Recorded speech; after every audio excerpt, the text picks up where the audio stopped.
She used to sing when she was younger, in her teens and 20s. And we were in the Jeep going somewhere, and she was singing to a song on the radio, and we kept bouncing, and her voice kept fluctuating and sounding so bad. It was so funny. We both started cracking up, and I remember her saying, "This is not a good car to sing in."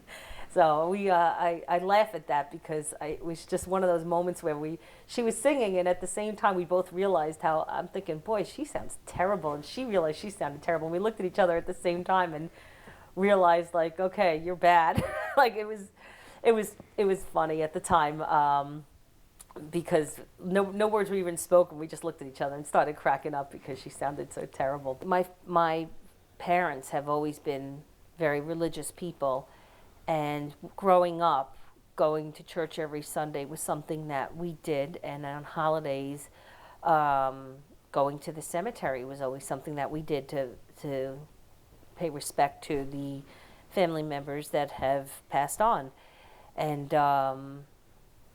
religion is just it's a comfort for my parents and for us. You know, when you go to church, there's something that happens there that all else goes away, and there's a calming feeling, and it's just something that it's just part of our lives. It's part of something that is almost it's necessary. It's just a necessary thing. You know, it's something that's important to them and important to us. It was making all of our sacraments are something that or almost all of our sacraments are something that we've all done and do with our children, and it's just part of our being.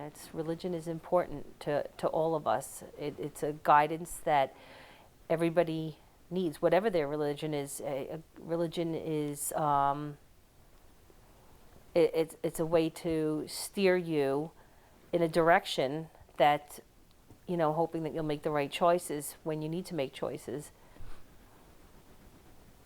So you rely on it today to some degree. I do. I tend to. I should rely on it more than I do. I let life get in the way a little bit, but it doesn't affect my faith. The physical going to church, I kind of let loose a little bit. We go. I don't go every Sunday like we literally went every Sunday of our whole lives and never missed church. That kind of went a little bit to the wayside when I got to college. And we spot go now. We spot attend, but it's still part of my being and who I am, and I try to live by the morals that it's taught me. So I may not be at Mass every Sunday. It's still a very important part of my life.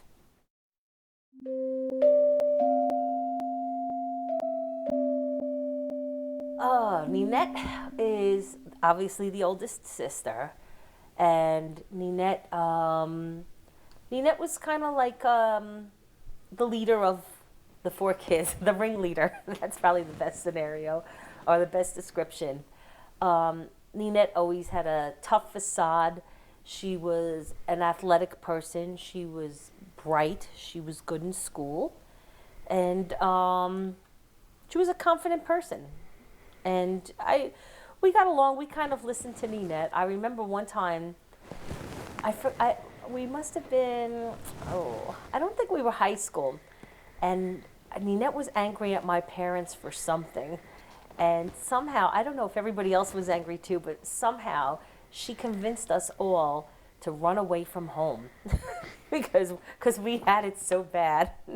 And I remember we all met on the stairs and we were discussing how we were going to do this, and we were going to run to the park and sleep at the park at the end of the street. And it was pitch black at night. And I remember thinking about it and listening to them, and everybody was game, and they're presenting it to me, and I'm thinking, well, where are we going to sleep? At the park. I'm like, well, what if it's cold? I don't know, we'll bring sleeping bags. And I said, well, what happens when we get hungry? Well, we'll pack some food. From where? We'll go into the closet. And I'm like, oh, okay. And everybody's discussing this. Even my brother was going along with this. And at some point I realized this is not a good idea. And I got scared and I went and told my parents. And they, at first they were listening to me and they were angry. And they were angry but listening to me. And they said, they started to question the same questions I had asked. Where are you going to sleep? On the park bench. And they said, well, what if it's cold? I said, we're going to take your sleeping bags. And they said, you can't take the sleeping bags. Those are our sleeping bags. You can't have them. I said, oh, okay. And my father's like, what are you going to do if you're hungry?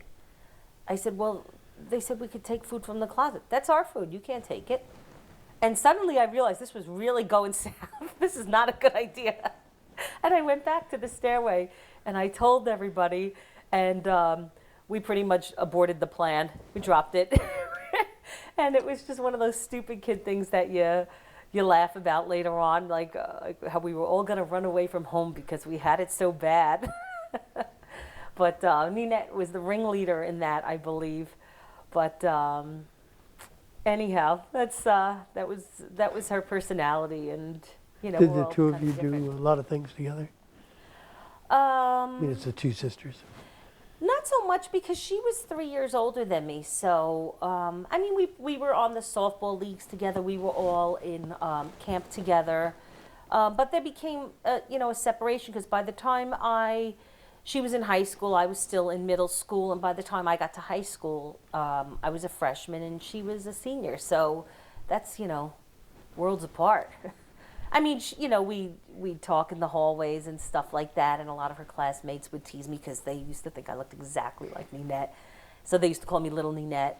But other than that, no. I mean, we lived in the house and we were siblings, and we all got along in the normal respects that siblings do. Sometimes you do, sometimes you don't. But we were all different personalities. Ninette was the firstborn, and Jackie was the baby, and Nick and I were the meat in between the two, and we all just developed into very different people. Tell me about their personalities as kids. Ninette? Well, like I said with Ninette, she had more of a tough facade. She was athletic. If you told her, I could beat you from running from here to that house down there, she'd be like, let's go. She would, don't tell Ninette she can't do something, because she's going to do it. She'll, if you say black, she's going to say white. If you tell her she can't do something, she's going to prove you wrong. So she was a very determined person, and she did well in school. That helped her in that respect. And Nikki? And Nick, unfortunately, I think Nick is more of a mellow personality, and he wasn't competitive in nature. He just did well in school because he did well in school. He never had anything to prove. He didn't care if he wasn't the fastest. He didn't care about that stuff. He was on the football team. He wasn't an exceptional athlete, but he went out for the sports and he participated, and he held his own, and he did well. He was just an even-keeled, social person that everybody liked. Nick was always a practical joker, and so one time he was in the hospital for hernia surgery, and at the time he had made some sort of doll that was like almost life-size. It had to be about 5 feet, and it had this plastic garbage bag head that he had this whole face on, and he had his clothes on, and I don't know how it wound up at the hospital, but I think somehow he got it into the hospital with him, and I think he had it in the closet, and I remember he scared the nurses because when they opened the closet, they thought somebody was in there, and he used to put it in his bed to trick my mother, to let her think he was sleeping. He was always a goofball doing stuff like that. He would actually ringlead stuff like for Mother's Day or Father's Day. We thought it was a good idea. Mother's Day, like we'd make my mother breakfast, but we would like toilet paper the kitchen for decorations because we thought that we'd decorate for her, not realizing what a pain in the butt that cleanup was gonna be. So he liked doing stuff like that for them, and he was a good person. Nick and I were the middle kids, and it's funny because Ninette, we always felt like got special privileges because she was the eldest. Jackie was the baby, so she got away with murder, and Nick and I were the two poor souls lost in between. You know, nobody, we didn't get all the attention, but neither one of us had the personality where we felt like we needed it. You know, I felt like what we were given was what was normal, and it was normal. You know, so Nick always wanted to be a veterinarian. And if we would find like a dead sparrow on the side of the house, he would gather all the neighborhood kids and we would perform a burial. We'd have a ceremony. And he would get everybody to go along with this. And we'd get a shoebox and we'd dig a hole. He would even go inside and get the Wonder Bread and squash it, compress it to make like the host at church, and make a bunch of them to give to everybody. Like we were having a full-blown mass to bury this sparrow and stuff. Nick is a person of integrity. Nick has great integrity and generosity, and my parents did too, do too, I should say, and that's something that my parents taught us, and Nick definitely carries that out too, and I try to as well. I mean, there are certain things that my parents instilled in us, which were honesty, integrity, respect, and loyalty, and those are things that I try to make sure I exhibit throughout my life. Jackie was a very kind person too. She was very thoughtful when she was younger. I remember one story with her. She'll kill me for telling you this, but I think we were going to the Aunt Rezzy's house. I think it was Joe Costa's birthday. We were young, we were little, and Jackie went and bought a giant chocolate bar for Joey to bring to his house. But she couldn't resist it herself, so she opened it up and ate half the bar. And rewrapped it and gave it to him anyway. She loves her chocolate. So we all used to tease Jackie about that. She definitely had a thing for sugar. We used to sing a song to her too because she was obsessed with her sugar and somehow remained stick thin her whole life.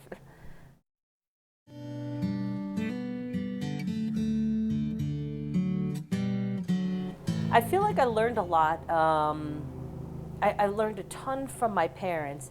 I think I learned to grow up when I went off to college and when I went away.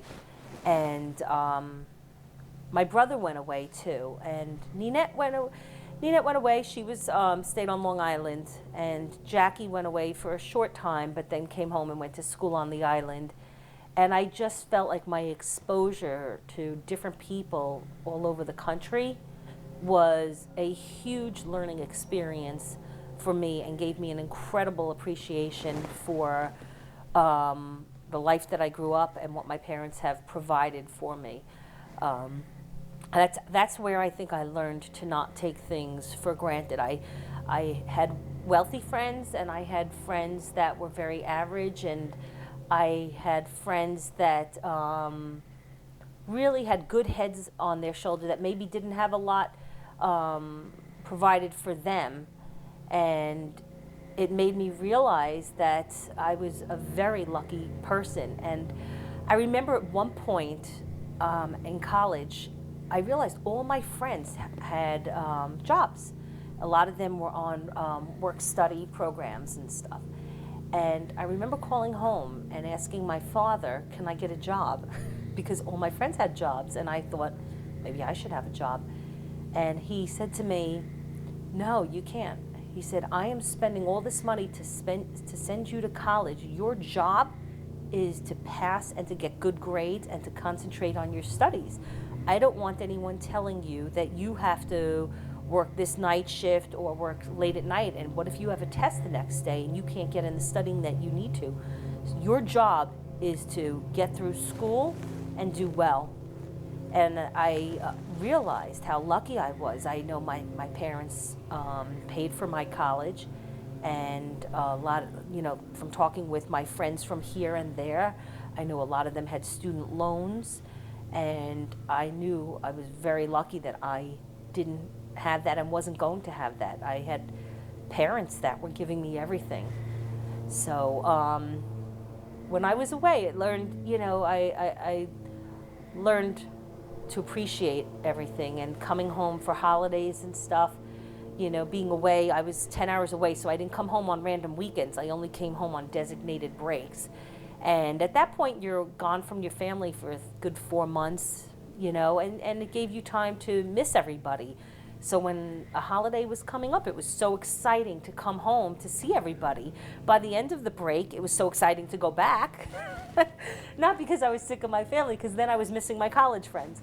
So all these emotions, I felt like were great experiences that maybe my sisters might have missed out on, and there's something that I want my kids to experience, because I think it really puts in perspective what's important to you. I think it's huge.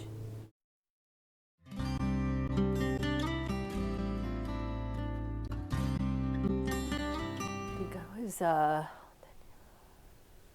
think it was 35.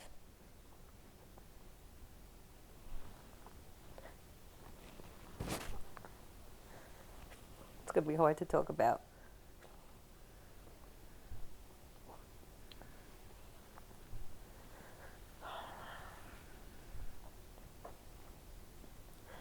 What was it like? Pretty much the worst time of our lives. Still is today. What is it? Oh my God, we miss her so much. She was taken way too early. She did have the experience of meeting almost all her grandkids, which the grandkids meant the world to her. She was a very loving mother, an awesome grandmother, and the kids adored her. And only Claire wasn't born yet, so she really, she was such a part of their lives. She took so much joy in having them around her. And the kids all missed out. We missed out as parents ourselves, and being in our 30s. It's hard enough to, I can't imagine losing a parent as a child. It's hard enough when you're in your 30s. But the kids missed her too. And watching the deterioration of my father, he's missing his other half. And like I said before, together they were a great balanced couple, and he was very lost without her. First, she had her stroke. Yeah, 55.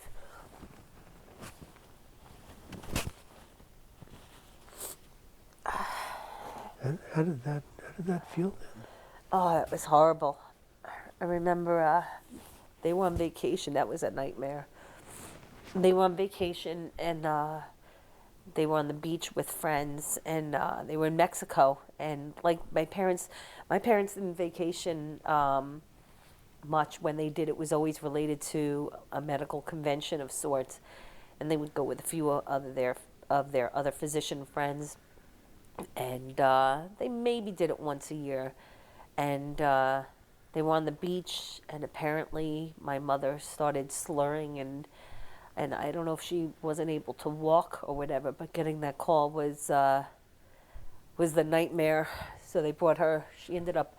And it was strange. My dad had said that before he had left, they were older in age, and I guess you think more about your mortality. And he had gotten a thing in the mail about having some sort of little addendum to your insurance policy, and he added this life flight thing, which is something he had never done before, and he added it, and she ended up needing the life flight off the beach and was brought to Texas, where she was in ICU until they could figure out what had happened to her. And she was there for, I believe, a good week, and then came home, and then had to go into rehab up at Glen Cove Hospital. She was there for at least a month. I don't think it was 3 months, either 1 month or 3 months, but She had to relearn to a lot of her mobility skills, and that was tough. I mean, she was this 55-year-old woman that ran circles around everybody, doing holidays and doing for everybody else. That you didn't expect to see her fall, and the stroke really took her down. And then she lived a couple more years after that with a few more little strokes, and then she had a heart attack and died. Well, that period when she came back up here, that must have been very hard on you. The period when she what? I'm sorry. When she came back. Oh yeah, I mean, seeing her like that, it was so scary. I mean, I was glad she was still alive. But for a very active person to lose all control and ability in one arm was so limiting for her. And I think for us, I mean, I was happy she was alive. The hard part was the part to come of her adapting to not being able to do things with two hands, and the struggles of that. And But she did rally. She was able to drive. She did. She played cards and stuff. She never complained. I mean, she wasn't happy about her situation, but she wasn't a person who complained, why me, why did this happen, or anything like that. She just kind of dealt with it. It's just hard to understand why it happened at such a young age. But she rallied. The heart attack is what really was unbelievable. Because that was sudden. She was fine. She was at home. She wasn't sick and in the hospital. So spoke to her the night before. It was December 1st that she passed away. And, it was Christmassy time of year. It was after Thanksgiving. And, it's a busy time of year. So sometimes I didn't talk to my parents every day. I'd talk to them maybe 2 or 3 times a week or twice. Never have gone a week without speaking with them. But ironically, the morning she died, the following day, I was supposed to be having a party for my daughter's birthday, and Lee and I were up all night. We decided the activity was going to be all the kids were going to make their own gingerbread house. So we had been up till 3 in the morning, and I actually had like over 70 slabs of gingerbread that we were up rolling and baking and putting out. And that was the night we got the call. And I had called her, actually, because I often called my mother to tell her, I'm making this recipe or I'm making that recipe. And I would ask her, like, how do you make this? Or what's the other ingredients? I have a ton of recipes of hers. And all of them are chicken scratch, because it was when like on scrap paper, because I would call her randomly while I was doing something and quickly get the recipe. And I called her to tell her that she'd be so proud that I had baked all this stuff and we were up doing this and how fun it's going to be, and that kind of thing. And it was weird because I think everybody had happened to speak to her that night, which isn't always the case. I think Nick had called her for something, Ninette had called. So we did have the good fortune of everybody speaking to her right before, but just a few days before was Rocco's birthday party. And I think that was only 2 or 3 days before she had passed away. So everybody was together at Rocco's birthday party, and she was there. So we did get to see her. But, I mean, we often saw each other coming and going, but we were there for a good celebration together. And I remember on the way home, we were on Vets Highway, and we ended up in the car next to my parents, and we unrolled the window to show the kids. They were little. Look at Mom and Pop over there. My mother's in there. She unrolls her window and she's sticking her tongue out at the kids, and they're cracking up, laughing at their silly grandma, sticking her tongue out and stuff like that. And that was the last time we saw her. So. And how did you find out that she had died? I had gotten the call. We got the call at like 5 in the morning from Jackie, Dominic's wife, and she had told us. I guess my father called Dominic after the ambulance, and he went right over there, and Jackie had called me to tell me what was going on, and so I woke up Lee to tell him. It flew out of the house, and ended up, and they weren't sure where she was going to be. By the time we got there, they weren't sure if what hospital they were taking her to. So I ended up bumping into my sister Jackie at my father's house, and I presumed she was going to that closest hospital. So we just randomly drove over there, and that is where she was brought. So we all met up together that night at that hospital, and she ended up passing away in the morning. Oh, the funeral was, all of that was a blur. It's kind of a blur to me, but I can tell you, it was, they had to open up her wake. They had to open up like 3 rooms easily to accommodate all the people, because my mother had so many friends, and my father had all his friends from the medical community. And then each one of us kids as adults had friends, and my friends grew up with my mother. They ate dinner, slept over in the house, so mobs and mobs of people. And it was funny because that's what people would comment on when they came. I mean, obviously it was a very sad atmosphere, but I remember my brother-in-law laughing because there were flowers. My mother was so friendly. She chatted up with everybody, and there were flowers from the butcher, the baker, the dry cleaner, the beautician. Everybody loved it. She was a very thoughtful person at the holiday times. She would buy gifts for everybody in the beauty parlor, not just the woman who cut her hair. She actually, I remember going to a podiatrist that she had used, and he told me about this beautiful crystal, I think a Lennox dish she had gifted him for Christmas. And he told me that was the nicest gift any patient has ever given me in my entire life. People loved her. She loved them. They loved her, and they came and showed up. And so that was a joke with my in-laws, is that my mother was loved so much that there was flowers from like the butcher, the cleaner, all these people. But she did. She was a very involved person, very well liked, and it was, boy, it showed. It showed. How did your kids take it? Well, they were all young. Let's see, Marissa was 5, and I was 5 when I lost Grandma Marino. Marissa was 5. They were devastated.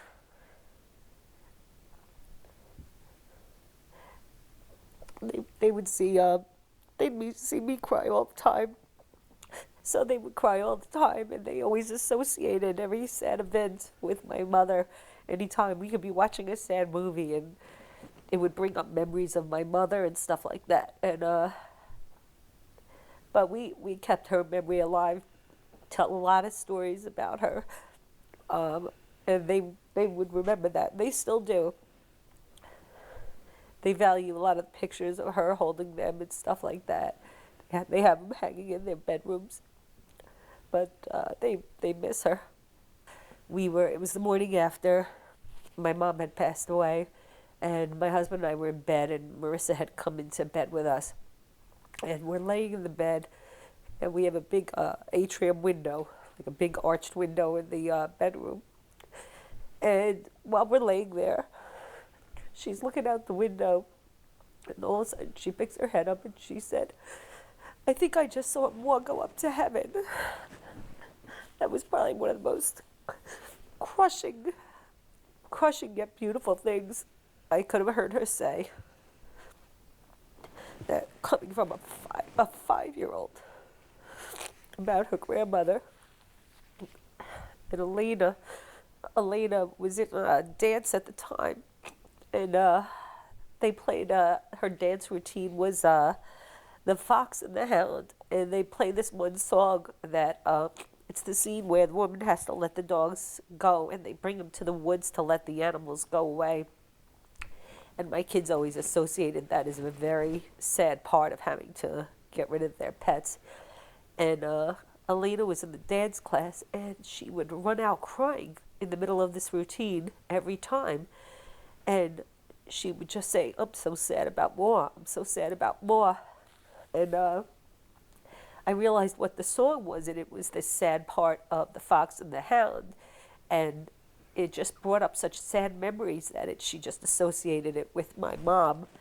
And I remember the dance teacher coming out to me and saying, "She is the whole reason why I could even teach this class. She is the best listener. We love her. Please don't quit. Please don't quit. And they were willing to change the whole dance recital song just for Elena. And she just couldn't do it. She was just too, she already made the association of the sadness with dance now that she ended up quitting full anyway. But for years, any sad songs would remind her of my mom. But she was only 2. She was only 2 at the time. So I don't know I don't know what her memories are now except for stories, but they love to hear stories. I would tell her how Elena is a very clingy kid, and she would, a lot of times we'd go to parties or events, and she'd always have to have me 2 feet behind her. If I separated by an extra foot, she'd freak out. And when we were at Rocco's party, the very last time we all saw my mother, it was a dark room, there was a disco ball, kids are running around, chaotic. She was clinging to me on my lap, and my parents came through the door, and at the time my mom had taken a fall and was in a wheelchair because she had hurt her good leg. So she had her partially paralyzed leg, and her good leg was injured, so she was in the wheelchair, and as soon as she walked in, Elena jumped off my lap and ran right across the whole dance floor and into my mom's lap. And it was just amazing because that was the only other person she would, ditch me for. The only person. So. Something you never get over.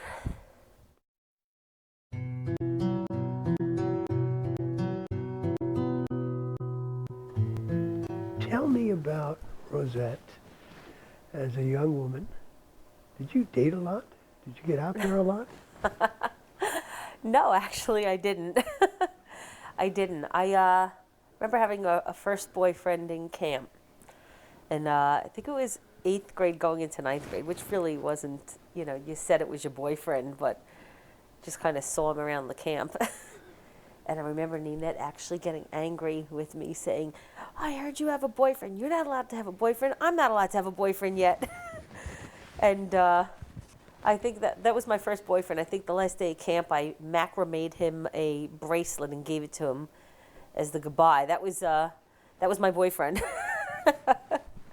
Nothing outstanding. And then I had a boyfriend in high school for a short while, freshman year. And then after that, no, I just enjoyed meeting people, when you go to clubs and stuff like that. Nothing, nobody serious. I honestly, same thing throughout college, maybe dated someone here and there. Nothing serious. Nobody worthy of bringing home to mom and dad until my husband Lee. How'd you meet Lee? I met Lee at work. We both worked at the same hospital. And I was working as a respiratory therapist, and he was an X-ray technologist. And we were both on the 3 to 11 shift, which gets to be a very quiet time of the evening. There's not as much activity. And both of our departments were in the basement of the hospital, not too far from each other. And I knew they had a TV over there, and our office was this tiny little closet with no windows, essentially. So I was friendly with the one of the X-ray techs over there I used to chit-chat with, and I went over to see if he was on duty, and he wasn't. Lee was. So I started chatting with him, and I think we watched some music award show together, and just kind of developed a friendship, for the first couple of months and stuff. And that was it. Oh, it was a lot more than that. What was your first date like? How did he ask you? What? Well, I think before we actually dated, a lot of people at the hospital did some things together. They would meet for like a happy hour after work kind of thing. And so I think we would meet up together there. Like we'd say, are you going? I'm going, and we'd go and chat up there. But I think our first date was, so that was like those were like unofficial meetings. But he was supposed to come over to my parents' house, and I think he was going to come to dinner. and hang out. And he ended up canceling on me, and my mom was not very happy. He called, he said his uncle died, and we all had this suspicious look like, did he really? He really, his uncle really did die. I felt bad for thinking that. But so we rescheduled, and he met my parents, and the impression was different because when I met Lee, he was an X-ray tech, but he had just come out of the Air Force, and he was this Irish guy, 4 years older than me, a couple of tattoos up and down his arms, pulls up in this old yellow Chevy Chevette that's kind of broken down, like lemon yellow. And my parents were just like, huh? I guess that, everyone previously, Ninette's boyfriends and Jackie's boyfriends had typically been these Italian boys that, my parents wanted you to date, or preferred you to date maybe like people similar to your background. For the reason of they have the same values and traditions and that sort of thing. So, but it wasn't long before Lee would sit around and chat with my mom all the time, and my mom got to see the nice guy that I knew. So, over time, she had to convince